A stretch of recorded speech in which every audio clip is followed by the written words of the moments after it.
I'm very happy to be here today to share with you some insights about the decarbonation potential of methanol and ammonia for maritime transportation.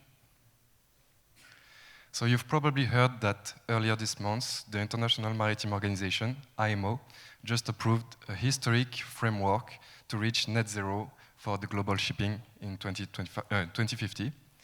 So why is it historic? Because it's the first in the world legally binding framework that combines increasing requirements on GHG fuel intensity starting with multiple compliant technologies at first. So there will be LNG, blue fuels, onboard carbon capture, and conventional biofuels that will meet these requirements.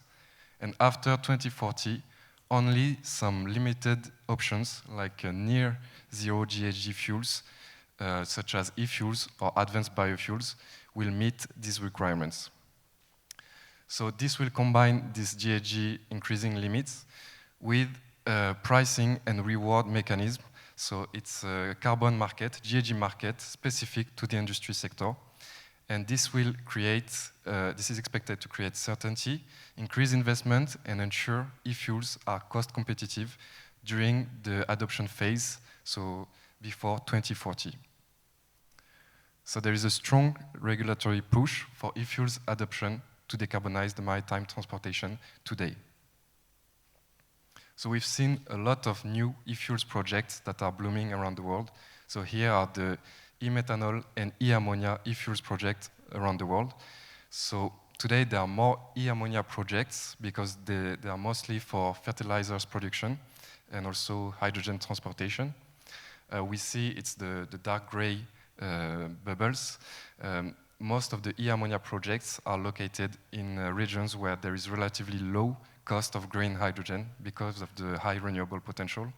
So a lot of them are in Chile, Egypt, Australia, or India. And e-methanol projects, they are more focused in Central Europe or in China because it requires to mobilize carbon capture. And China, so these are 2024 data, but China just announced numerous new large-scale projects that reached final investment decision stage, and they aim to become world's leader producer of e-methanol. The e-methanol is expected to be geared towards the chemical industry, but also the maritime transportation. So we of course expect more of these projects in the coming years because of this strong regulatory push, but also because the technology bricks are today mature.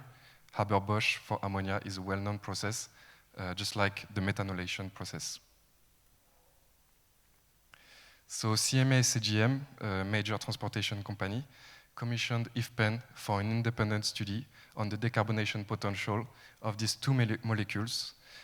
They could be derived from green hydrogen, so that's what we call E-methanol or E-ammonia, but also biomass-based, so biomethanol based on waste residue or farmed wood, and ammonia from blue hydrogen. So we've looked at the impact at different timescales. So what if the fuels was produced today or in 10 years or in 2050 in various location production, so in 17 production regions that we've considered, with or without the impact of transporting the finished fuel to a bunkering site, so either Rotterdam or Singapore.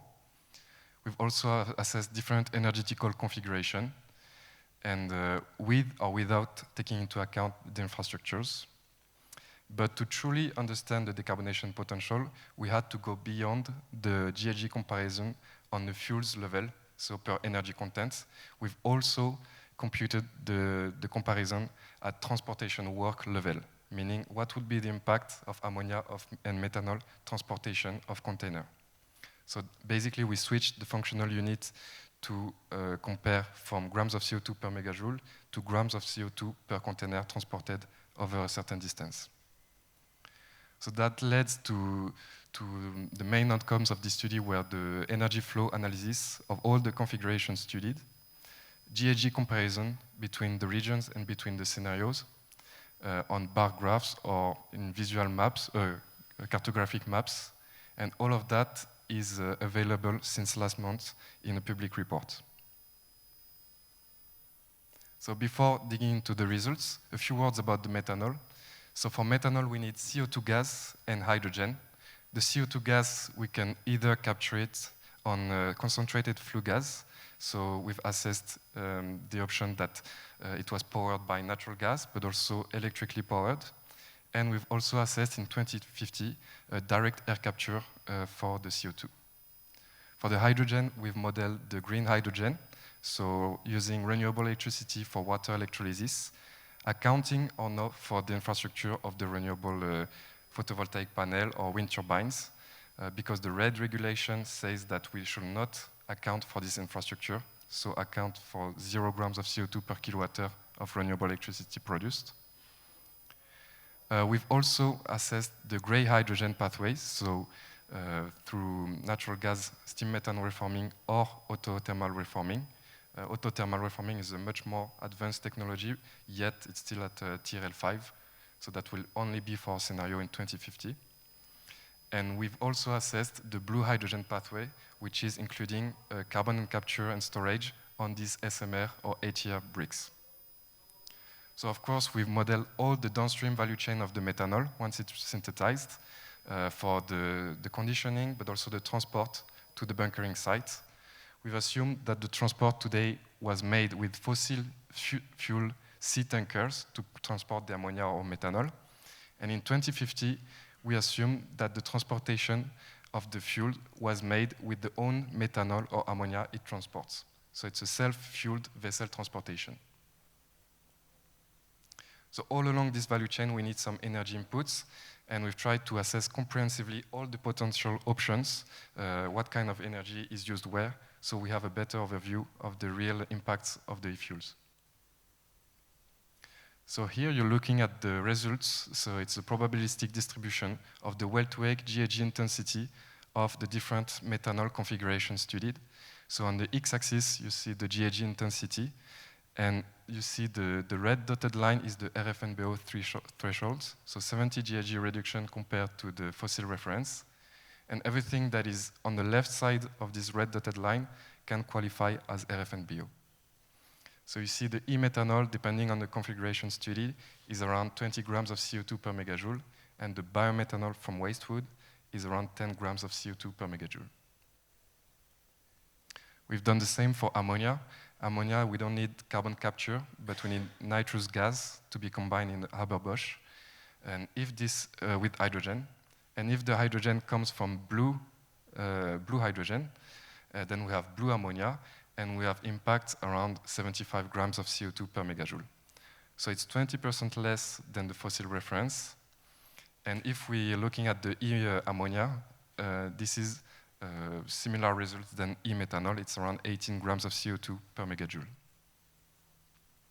But once we have assessed the GHG results at fuel level, we need to understand what would be the impact at container transportation trip level. So for that, we've compared with the conventional trip that is fueled with the VLSFO, so fossil oil, that emits around 30 grams of CO2 per container transported over a kilometer. And we've compared this trip if the VLSFO was replaced with ammonia or methanol, so to fulfill the same amount of work than the fossil trip. So we see this transportation trip with these alternative fuels will depend on two things: the GHG intensity of the methanol or ammonia, but also the energy consumption of the ship. So for that, we've used CMS-EGM computed data for engine conversion efficiency of methanol and ammonia boats and pilot fuel consumption. So what we see is that ammonia, for a given x-axis, the ammonia transportation trip emits more GHG emissions than the methanol transportation trip. This is due to lower ammonia engine efficiencies because it's yet in research and development stage. But also, so that's why the curve is steeper for ammonia than for methanol. But also because we need more fossil fuel for the pilot fuel consumption to ignite the combustion in ammonia engine. So that's why the ammonia curve starts higher than the methanol. So let us put the three plots together, and we can translate the GHG emissions of each fuels into the impact of the transportation of each fuels. the container. So we have the blue ammonia. The blue ammonia